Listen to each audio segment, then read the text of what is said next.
大家好，我是陈明飞啊，我现在是一个大学生啊，今年大二，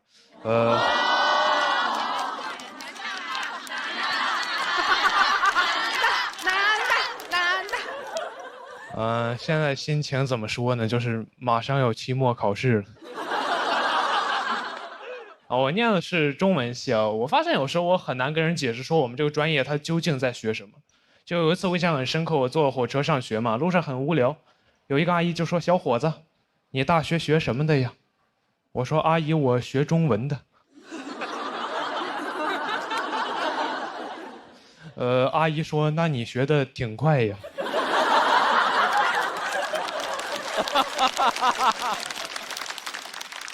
我说：“阿姨，我是中国人啊。”我在我们专业，说实话，待的没有说特别适应啊，因为我们专业是一个就是女生比较多、男生比较少的一个专业。我记得有一次我参加学校举行那种跳长绳比赛，进了我们队的微信群，发现就好像只有我一个男生。那天体委在群里说的是：“老婆们集合了。”我说这儿还有一个人类呢。体委可能没反应过来啊，说别人都没意见，怎么就你有意见？但后来那天活动现场，他发现确实是有一个男生啊，所以那天我们夺冠之后，他发的朋友圈里就表现了对我的尊重。他说我和老婆们和陈明飞取得了冠军。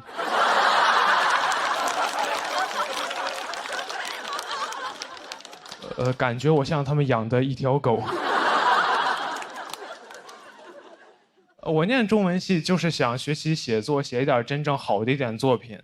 但上了大学之后，老师跟我说，一个作家想写出那种真正好的作品，应该要先过30-40年苦日子。我说这是不是有点太久了？哎，你说我万一好不容易熬了20多年苦日子，然后突然死了，那我这辈子不全是苦日子吗？就你不要跟我提什么卧薪尝胆的勾践，我知道这个听着很励志，但我觉得他励志就是因为勾践当年成功。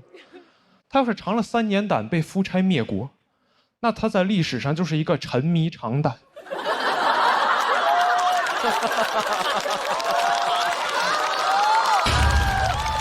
导致亡国的变态了。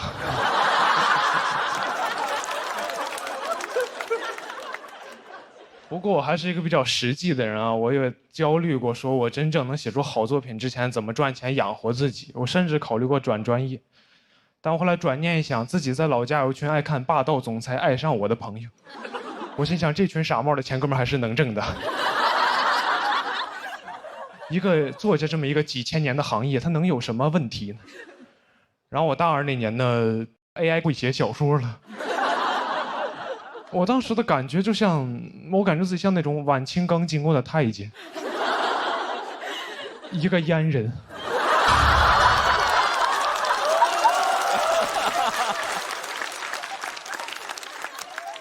就是我准备工作刚做完，发现行业消失了。我当时感觉自己被时代所欺骗了，因为我印象很深刻，我报志愿那会儿，全网都在告诉我，文艺就是人类面对 AI 的最后一道防线。我说怎么2年就被打爆了？你 AI 用的不是 C 语言吗？怎么先把汉语言取代了？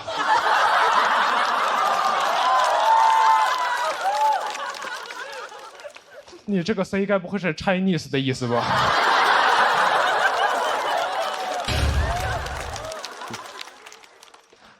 我很痛苦啊！我去问做 AI 的朋友，我说你跟我说实话就行，我们做这种行业会不会被 AI 取代掉？我朋友跟我说以后说不好，但现在不会，因为 AI 刚开始学写作，它短期内比不上你。我说这怎么可能安慰到我？我也刚开始学写作呀。我跟 AI 同时开始，你猜我俩谁学得快一点？该不会是我吧？很难受啊！我去年年底参加了一个大学生的短诗创作比赛，发现有个赛道已经叫 AI 赛道了，要求我们的作品展现出那种人机协同的美感。我说人机协同，我小时候不是管这玩意儿叫作弊吗？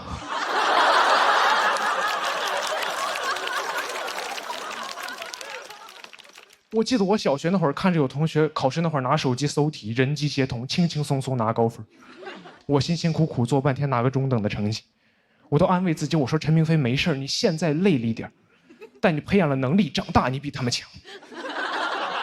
长大发现人机协同才是真正的能力，就感觉像另外一个版本的卧薪尝胆，就是勾践尝了3年胆，发现夫差让别人消灭了。人轻松了，苦白吃了，在历史上还是一个沉迷尝胆的变态。我当时就感觉相信了很多年的道德信仰就是崩塌了。我去听了我们学校一个 AI 应用伦理的讲座，那个讲座上老师就明确说了，你用 AI 帮你写小说、写文章、发杂志肯定是不对的。我说哦，至少还可以，至少象牙塔还支撑着我原来的道德观念。那天有一个提问环节，有个学生问老师：“我确实没有用 AI， 但很多周围同学都在用 AI， 我不用我不就比不过他们吗？”我心想，老师这个人一直太不坚定了，你赶紧说他骂他，点醒他。老师说：“咱们先把后面的摄像机关一下。”老师跟大家分享一点真东西呀。老师说，这个 AI 刚开始发展没几年，很多相关规定都很灰色，所以老师觉得吧，只要没人管，你就随便用。我说什么？我拿你当教父，你跟我玩碟中谍？哎，那我刚刚辛辛苦苦那1个小时听的是什么东西呀？是用来解锁正文的广告吗？我那天明白了一个道理啊，我感觉就是伦理道德这个东西啊，它就很像摄像机，它能约束人性的丑恶，但也能关。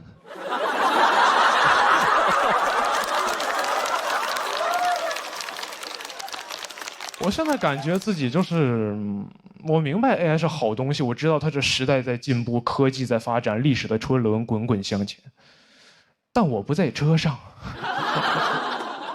我感觉我像那种电车难题里被捆在铁轨上的那个胖子，就只不过时代的电车不会遇到难题，就可能有列车员通过监控看到说列车长前面好像有点人，咱要不要停下来等等他？列车长说就那么几个人，你把摄像机关上不就好了吗？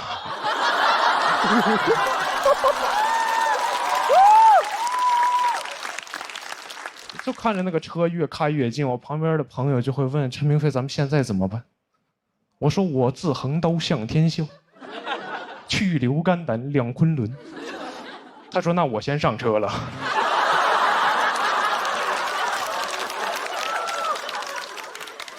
人越来越少，我看着电车过来，我也很害怕。我就躺在那儿，我说：“等等，这儿还有个人类呢。”他说：“别人都没意见，怎么就你有意见？”是。你们好，我叫徐指导。今年是我第1次参加节目。我来的时候选战队队长的时候，我选了一个我非常喜欢的演员当队长的第1志愿，就是刘洋教主。因为我很希望跟他能一起在那里并肩作战。并肩作战了15分钟，被打下去了。我本来想让队长好好领导我，我现在想办法捞块牌子捞队长啊。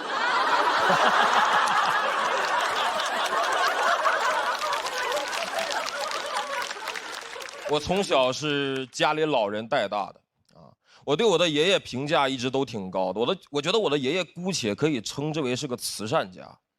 就主要的这个慈善方向是这个缅北这一块就我的爷爷在被诈骗这一块就是天赋异禀，可以说是老天爷骗他饭吃。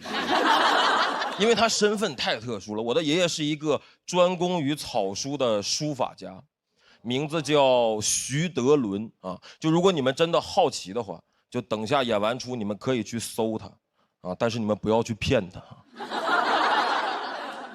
因为我马上就要讲到别的骗子是怎么骗到他的，这些都是吐槽我爷爷，不是跟你们介绍我爷爷的使用方法。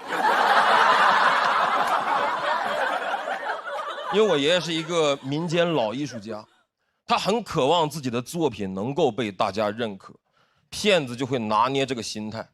比如我爷爷经常会花重金买回家里一些你一听这个世界上他就不该存在的奖项。前段时间家里多了一个奖状，叫中华书画4大魁首，上面4个头像：徐悲鸿、张大千、齐白石、徐德伦。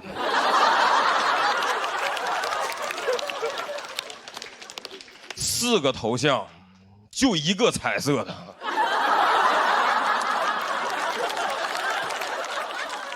今年我过年回家，饭桌上我的爷爷非常开心，说一家人都回来了，想开瓶茅台。我说爷爷，咱们都自己家人，没有必要喝这么贵的。只见我爷爷大手一挥，掀开帘子，里面露出了一箱长得像茅台的酒。我说爷爷，咱可都自己家人，要不稍微喝点贵的。我爷爷拿出了其中1瓶假茅台，各位，我看了一眼那个假酒的包装，我就明白这个骗子有多么懂我爷爷。就那瓶假茅台的包装正面跟你们见过市面上的真茅台长得一模一样，完全正常。它的背面印刷着一整套的这个徐德伦草书作品。我说你俩啥时候联的名啊？我爷爷说刚开始合作。主要是人家对爷爷这个草书作品的认可，这1箱酒茅台12瓶，人家卖我328。不是这茅台2000块钱1瓶的酒，怎么印上德伦草书跟散白一个价了？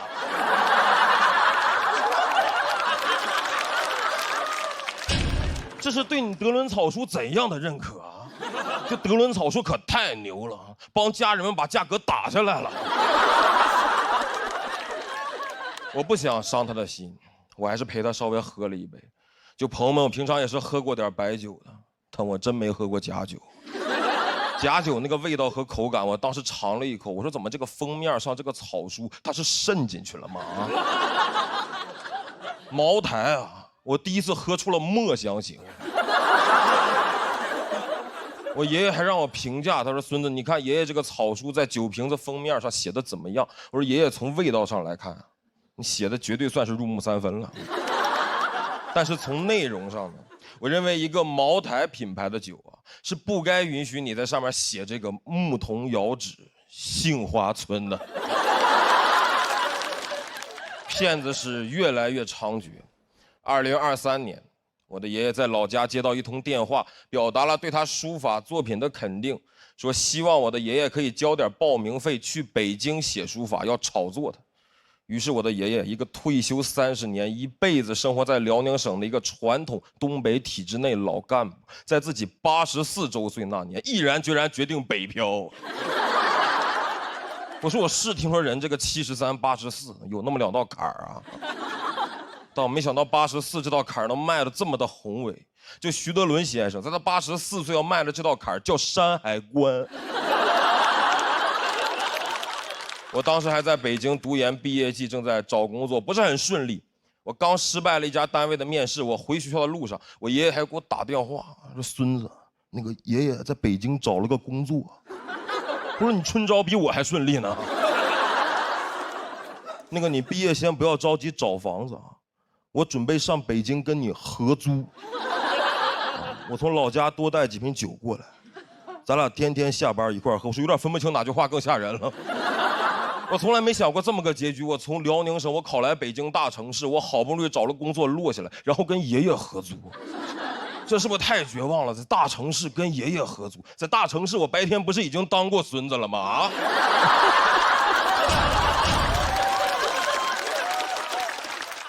跟爷爷合租，各位你们有人跟爷爷合租过吗？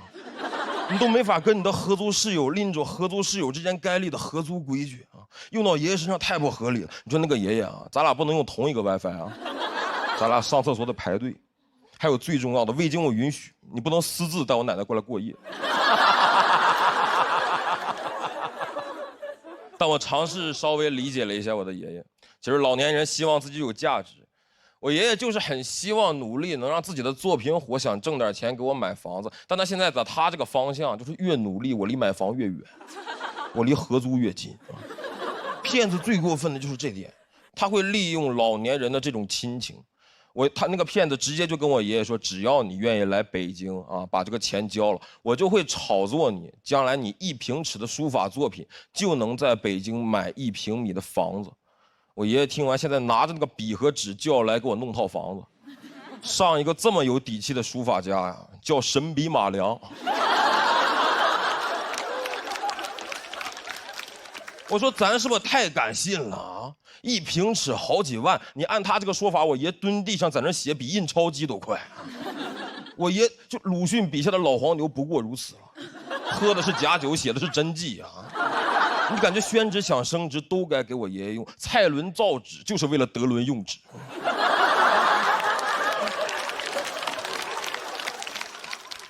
上周我跟我的爷爷说，我说有一个单口喜剧的节目找我，我下周准备去一趟上海，我准备带着你的名字上节目，争取咱爷俩起码火一个。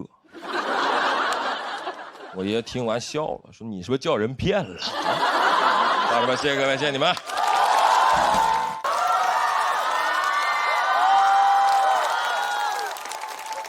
Hello， 大家好，我是徐翔宇。去年录完节目之后啊，我确实变化还挺多的。现在已经开始有亲戚找我办事儿了。我上个月突然接到一个电话，跟我说：“翔宇，你表哥被抓了。”我一问，说是因为我哥开店不小心收了一笔诈骗的赃款，要配合调查，现在被抓到了上海，联系不上。然后问我说：“翔宇，你看能不能找个人去看守所把你哥弄出来？”我听完直接懵了，我上哪儿找人去？我在上海认识的全是脱口秀演员，屁用没有，只会幽默。我要是问他们，你们有什么路子能去看守所吗？说咋的？你想去看守所演出啊？那你去不了，那里明星太多了，你咖位不够。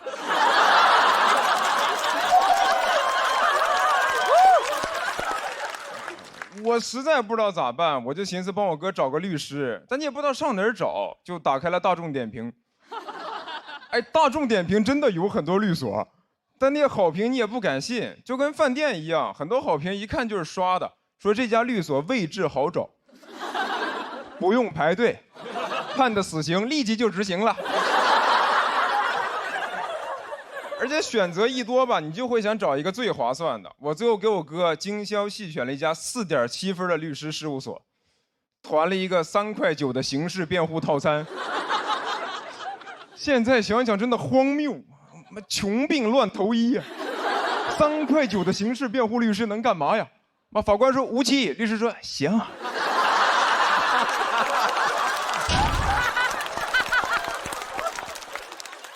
我哥在那儿，我到底犯什么罪了？贫穷。后来我哥当晚就放出来了，但这个事儿对我冲击特别大。就是我本来以为我能不用搞关系、找人情，靠自己就能生活下去，但其实我靠的就是啥事儿上网搜。你说亲戚问我，翔宇，你在上海有人吗？我说我有人工智能，有问题找夸克。夸克 AI 超级框，啥都能回答，就是搜商高。亲戚说：“翔宇，你要不先搜搜怎么提高情商吧？”其实从上大学开始，家里亲戚就会说：“你出门在外，以后工作要靠人脉的，要多和那些比你厉害的人来往。但是比我厉害的人凭啥跟我来往？不都说人脉的本质是资源置换，人图我啥资源啊？图我网盘资源。”我直接给爱奇艺 CEO 发私信，我有影视资源要跟你置换，我拉你进资源群，你让我进娱乐圈，感兴趣出来吃个饭，我还有海底捞大学生优惠。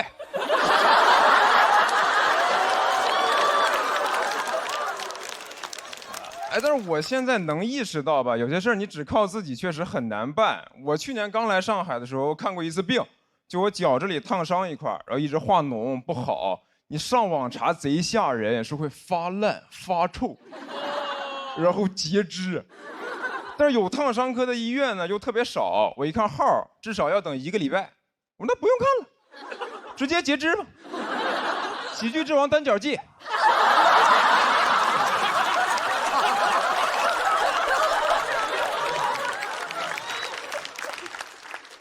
然后我找了半天，发现唯一能挂到的就只有那个特需门诊。他的意思就是你不用排队了，但是同样的医生，你直接挂50，特需门诊1000。我说哎，这怎么医院还有迪士尼速通卡呢？我要不还是排队吧。我就发现人在财力有限的情况下，你哪怕是看病，也会下意识考虑性价比，就真的要钱不要命。身体的事儿不着急，啊，不就是排队排到死吗？哎，至少能玩上1个项目吧，啊，飞越太平间。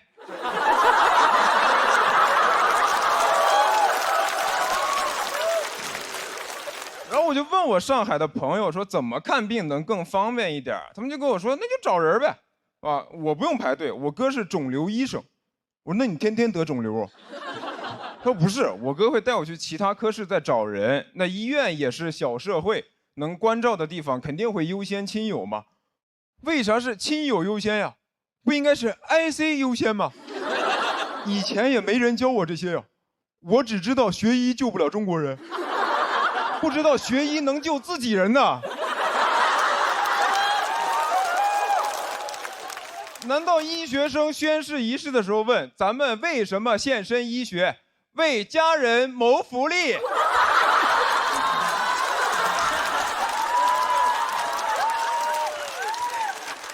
哎，我说实话，我也不怕你们笑话，就是我以前觉得我不想搞关系，是因为从哲学上讲啊。就是人想要公平，那我自己也得先做到吧。那这样我就算过得再差，但我至少是个好人吧。但我现在觉得，这不就是精神胜利法吗？就啥都没有，但是贼有态度。因为你现在想要过得好，你要么就有关系，要么就有钱。但我就是2样都没有，空有一身正气，但是嘴硬。我没钱，也没关系，都没事儿。好人一生平安。谢谢你们，我是香云。哎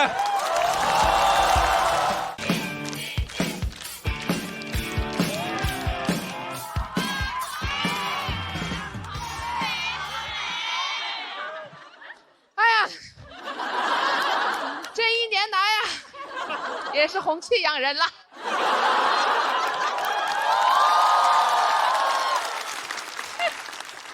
确实啊，今年又来了。我在去年的节目当中呢，就是表现出色。这个不是我自己说的，是我问了 AI。去年我上完节目之后呢，好多人夸我，还有人跟我说什么女孩子是世界上最美好的生物，女孩子都香香软软。我个人不太喜欢这种说法啊，因为我觉得我们女孩子是各种各样的。为什么一定要香香软软的，对吧？对啊，我们又不是什么法式小面包。但是直到最近，有一个零食品牌找我直播，当时真的没有忍住，我说我就是小面包，我香香软软。可能因为我太谄媚了吧，最后没有接到这个商务。上完节目之后呢，好多人说记住了我的自信，还有一些姐妹跟我说很羡慕我的天生自信。哪有人天生自信啊？咱们从来没有见过哪个医生在产检的时候指着那个 B 超单说：“哎呀，你这个小孩啊，先天性自信呐。”然后等这个小 baby 在产房里面出生的时候，他就做自己。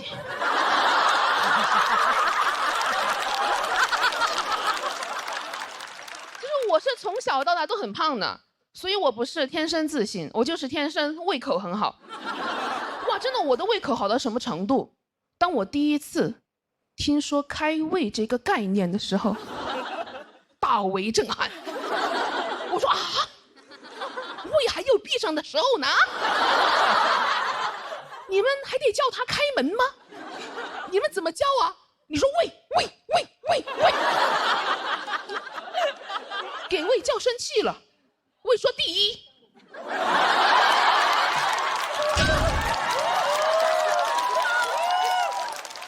谢谢你们喜欢这个梗啊，这个确实是我今年写书最喜欢的一个梗啊，没有任何原因，就是荒谬啊。我以前其实都很自卑的，我最自卑的时候是青春期，因为初中的时候特别喜欢把班上最胖的女生和最胖的男生拉郎配。对吧？初中都禁止早恋，而我在包办早恋。我跟那个男生啊都没有说过几句话，我们2个人不敢，因为我们但凡有一点互动，其他人就你看，真是天造地设的一大堆呀。真的，现在回想起来，我们2个人当时特别像那种被强制营业的 CP。我跟他都想解绑，但粉丝们不同意。我跟他想解绑有一个方法，就是有一个人呢要瘦下来，但我瘦不下来，所以他必须给我瘦下来。到后面我疯了，我看见他坐在那儿我就生气，我说你运动啊，你跑步啊，你再不跑我就追你了。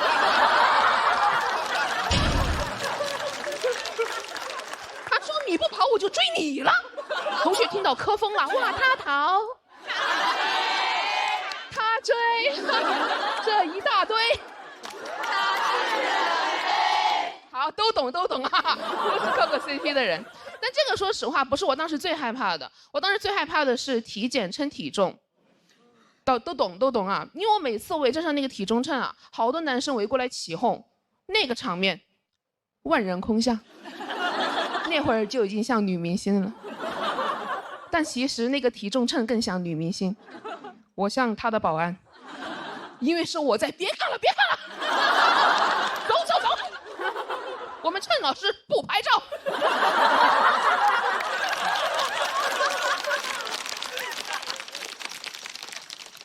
这就是我的青春，所以我当时真的看不了一点青春片，因为你们那些女主角啊，要么天生大美女，要么丑小鸭逆袭，一个能代入的都没有啊。你们看过《初恋这件小事》吧？对吧？它讲的就是女主为了男主一路逆袭的故事，但你们可能忘记了，女主角有一个胖胖的闺蜜，她也有自己的 crush。我当时带入她看了半天，结果看到她一直在帮女主追男主，我真是恨铁不成钢。我说小胖龟呀，你就没有自己的男人要操心吗？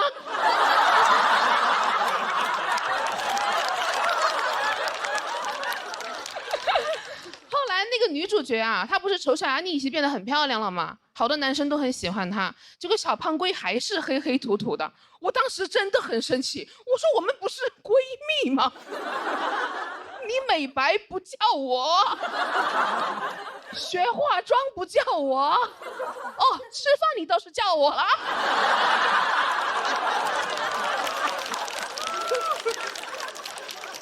而且你还不吃，能不能管一下我们普通人的死活好不好？能不能给我们普通人拍一个青春片啊？真的，能不能至少给我们造个梦，对吧？如果让我拍，我就拍里面那个女主角，她也胖胖的，什么都没有，但她就是很自信，因为她身边的人都很正常友好。比如说，当女主和班上最胖的男生走在一起的时候，其他人只会说：“你看，真是一对普通的2个人啊。”当女主体检称体重的时候，围过来一圈男生当她的保安，说谁都别想看她的体重。旁边医生说：“啊，我也不能看吧。”当女主因为有了 crush 开始身材焦虑饿到晕倒的时候，闺蜜递过去一个小面包，说美丽没有天花板，你看你多香香软。而且为了男人不值得，因为没有4菜1汤的爱情就像一盘散沙，风一吹就不好吃了。我朋友听了我的这些设想啊，他说你说的这个不是青春片，是舌尖上的中国。不得不承认啊，姐妹们，目前的环境催生不出来这样的青春片，所以真的，如果你们觉得自己不够自信，你就装，你们别管，你先装他一个疗程的。如果你实在不会装，你现在在兜里装一个 vivo S30，等一下哇 ，Live Photo 神器，拍出鲜活的自己，好好看看你们自己到底有多美好。事实证明，谄媚是可以接到商务的。仔细想，你装自信没有任何损失，哪怕有人过来问你说你凭什么那么自信呢？不要理他，掉头就走，因为你确实不知道为啥。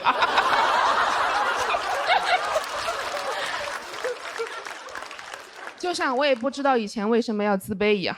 谢谢你们。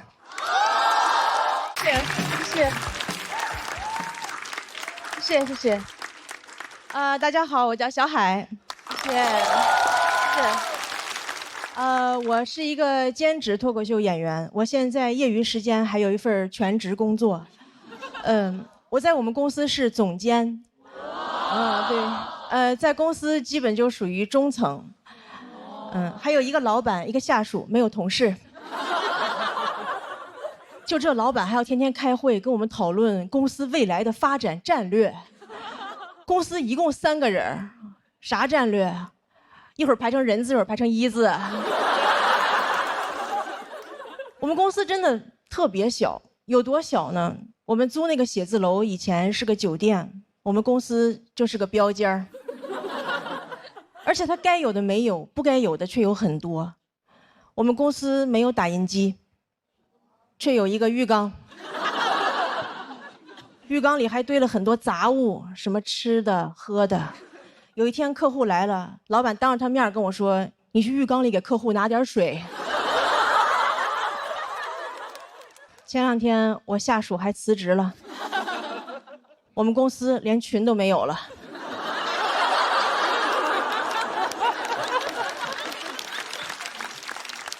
现在经常有人问我，你说脱口秀不怕老板知道吗？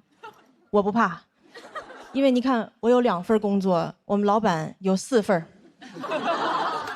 一个公司2个人6份工作，我们公司就业率300%。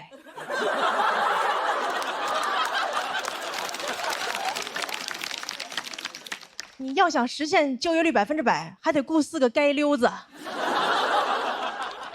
我们公司就我一个全职员工嘛，前2天老板又雇了个兼职，是兼职 CEO。听说过吗？兼职 CEO。你们哪个公司 CEO 年薪是日结的？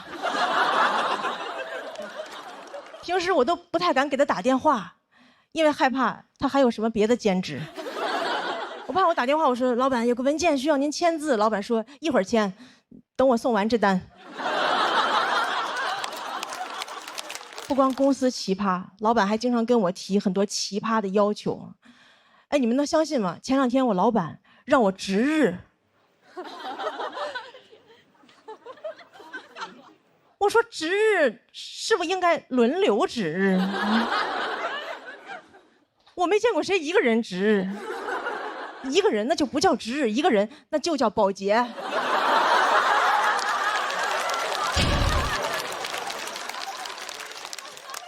我现在都害怕，我以后去面试，人家问我有什么工作经验，我说打扫过标间儿。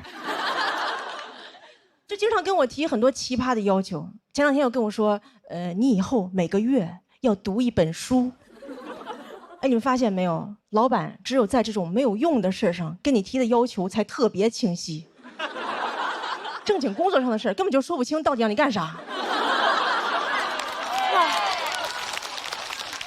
你看每个月读1本书，非常清晰可量化，然后一到工作就跟你说，把这个弄一下，把这个弄一下啊！朋友们，你真的很难听到人类说一句话，主谓宾都不知道是啥。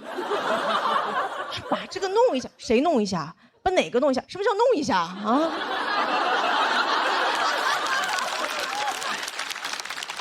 就这句话，老板可以让我干任何事儿。老板就算让我杀人都可以说把这个弄一下。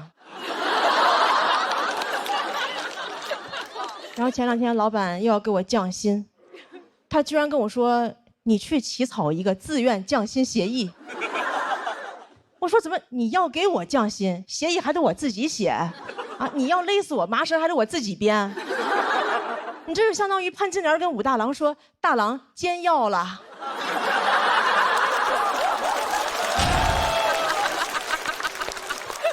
而且什么叫自愿降薪啊？我可太愿意降薪了。我都是想找老板谈话，我说老板，我来公司这么久，也该给我降薪了吧？现在好几个猎头联系我，他们给的比你少多了。我可太愿意降薪了，我过生日许愿都是升职降薪。我看网上有人发帖又降薪了，我赶紧在下边接。